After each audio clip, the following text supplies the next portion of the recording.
تعرف اللي قالك ان الشروق صحراء وبعيده ده بيضللك واوعى تصدقه؟ تعالى ببساطه اقول لك ليه.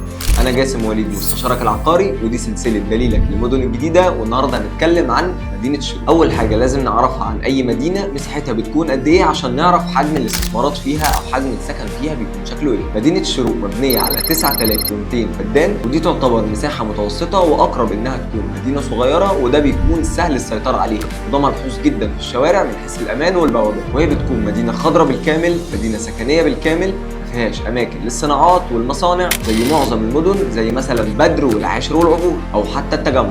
اللي يثبت لنا ان المدينه سهل السيطره عليها وادارتها من قبل جهاز مدينه الشروق هو ان التوك توك مثلا ما دخلش الشروق من 20 سنه، مع العلم انه دخل العبور اللي هي قبل الشروق، ودخل بدر والعاشر اللي هم بعد الشروق، وده طبعا كان بيسبب مشاكل كبيره جدا للسكان وهو مش موجود في الشروق اصلا. اما بقى تاني حاجه لازم تعرفها عن اي مدينه وهي الموقع بتاعها او اللوكيشن ببساطه، لان ده الحاجه اللي بتحدد انت هتكون قريب قد ايه من العالم. وحتى لو بتشتري لغرض الاستثمار لازم برضو تعرف المكان ده اتجاهاته عامله ازاي. مدينه الشروق بيحدها من الشمال طريق زي طريق مصر اسماعيليه، ومن الجنوب طريق زي طريق مصر السويس، وده يعتبر من اهم الروابط في الوقت الحالي. وكمان بيحدها من الغرب طريق زي طريق الدائري الاوسطي، وده اللي بيجيبني من اول طريق بلبيس ويوديني لحد وصل الدهشور واكتوبر. اما بقى من الشرق فهي خطوات من الدائري الاقليمي، وده اللي رابط مصر والقاهره الكبرى بالكامل ببعضها. اما بقى بتبعد 25 دقيقه من مصر الجديده ومدينه نصر، و15 دقيقه من التجمع، و5 دقائق من مدينتي، و10 دقائق من العاصمه الاداريه الجديده. مدينه الشروق ليها 3 بوابات من على طريق اسماعيليه،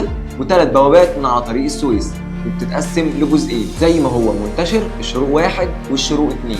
ومن بوابه 1 لبوابه 2 دي بتسمى الشروق 1، ومن بوابه 2 لبوابه 3 بتسمى الشروق 2. وده لان بيقسمها 3 روابط داخليين، ويربط من بوابه 1 طريق اسماعيليه لبوابه 1 طريق السويس، طريق اسمه مبارك معروف باسم الشهداء او باسم الثمانية. اما من بوابه 2 اسماعيليه لبوابه 2 السويس طريق معروف باسم السادات او معروف باسم الطريق الاوسط. ومن بوابه 3 اسماعيليه لبوابه 3 السويس اخر طريق وهو اسمه طريق جمال عبد الناصر. بيمر في المدينه طريق واحد بس بالعرض من النص وهو اسمه طريق الشباب، وده المسؤول عن توزيع مساكن الشباب والمواصلات في معظم مدينه الشروق. والطريق ده بيمر بميدان من اكبر الميادين في مدينه الشروق، وهو الميدان اللي اسمه ميدان النهضه، وده بيكون في منتصف مدينه الشروق على طريق السادات، او زي معروف وسط سكانها بصينيه الاوسط. اما بقى في الجزء الشمالي في بعض الورش غير الاحترافيه، بحيث لو عندك عطل بسيط في عربيتك تقدر تتعامل، ولكن مش مكان صناعي. اما بقى المدارس حدث ولا حرج، فالشروق فيها اكتر من 20 مدرسه، منهم اكتر من 10 بس انترناشونال. والميزه انها مدينه حكوميه، فهي بتجمع معظم الفئات من اول بي وبي بلس واي واي بلس، وجواها اكتر من لاكجري كومباوند لو انت بتدور على فاسيلتيز وامان وراحه وسعر كمان. والمدينه دلوقتي في مرحله تطور عمراني ملحوظ جدا، والدليل على كده انشاء اكتر من 16 مول تجاري لاكتر من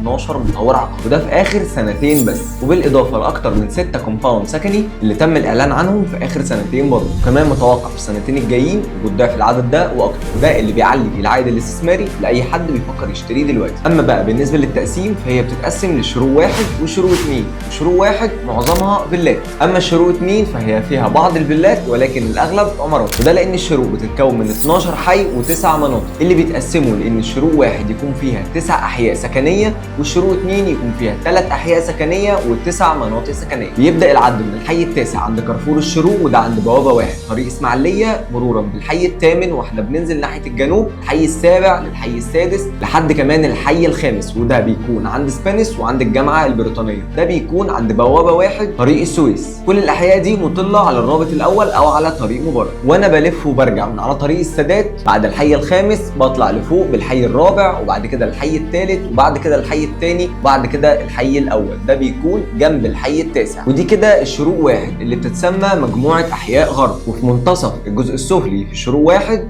عندنا حي اسمه حي نادي هليوبلس، وده بيتكون من 4 مجاورات ملتفين حول نادي هليوبلس، وده يعتبر نادي النخبه او نادي الصفوه. فحي نادي هليوبلس يعتبر من ارقى احياء مدينه الشروق والاعلى طلبه. طبعا الشروق 1 مليانه كومباوندز، حتى الحي الخامس في اكتر من 30 كومباوند لوحده. نيجي بقى للشروق 2 وهي شرق المدينه، كنا قايلين ان عندنا 12 حي وقلنا منهم 9 بس، ده باستثناء حي النادي. وبكده يبقى لنا 3 احياء، وهم من الحي الاول للحي الثاني للثالث ولكن شرق. خد بالك لان مفيش حاجه اسمها الحي العاشر او ال11 او ال12 في الشروق. وبكده هنلاقي ان في وش الحي الاول غرب الحي الاول شرق ولكن بعد الرابط الثاني، في وش الحي الثاني غرب الحي الثاني شرق ولكن بعد الرابط الثاني، وفي وش الحي الثالث غرب الحي الثالث شرق ولكن بعد الرابط الثاني. ولكن الحي الثالث شرق يعتبر من اكبر احياء مدينه الشروق، ده فيه لوحده حوالي 17 مجاور. اما بقى نيجي للمناطق، والمناطق هنا بيتكونوا من 9 مناطق بس، وهناخد علامه بسيطه عشان ما ننساش. عندنا في الشمال نادي اسمه نادي جرين هيلز، في وش نادي جرين هيلز منطقه اسمها مركز المدينه 2 وكومباوند دار مصر وميدان النسر. واول منطقه هنبدا بيها العدد هي المنطقه التاسعه، دي في ظهر نادي جرين هيلز، هي اسمها المنطقه التاسعه عمارات، ودي من اوائل المناطق اللي اتبنت في الشروق واكثرها كثافه سكانيه. بعد ما عرفنا المنطقه التاسعه فين، حاول تنساها وتركنها على جنب دلوقتي عشان نبدا العدد من 1. هننزل تحت شويه من اول طريق الحريه عند ميدان النسر، ونبدا العدد بالمنطقه الاولى عمارات. وكل ما انا انزل شويه واخش شويه في طريق الحريه بلاقي المنطقه الثانيه عمارات، بعد كده المنطقه الثالثه عمارات، والرابعه عمارات، والخامسه عمارات، واخرنا المنطقه السادسه عمارات. اخر حاجه في الطريق ده كومباوند المعادي فيو. لو فضلت ماشي على طريق الحريه ناحيه طريق السويس وانا راجع تاني في اتجاه طريق السادات، عندي المنطقه السبع عمارات، ودي مباشره على بوابه رقم 2 طريق السويس، وكمان بتطل على طريق السادات. واخر منطقه هي المنطقه الثامنه، بتكون فوق المنطقه السابعه على طول وكونكتد واتاتشد بالمنطقه السابعه من تحت، وبتكون كونكتد واتاتشد بالحي الثالث شرق من فوق ومطله على طريق السادات. اما اخر واهم حاجه نعرف الفرق بين الحي وبين المنطقه. الحي ببساطه هو عباره عن منطقه فيلات، وبتتكون الرخصه بتاعتها من بدروم وارضي واول وتاني كحد اقصى مع غرف السطوح. في المقابل المناطق بتكون مناطق خاصه للعمارات، والرخصه بتاعتها بتكون من اول بدروم وارضي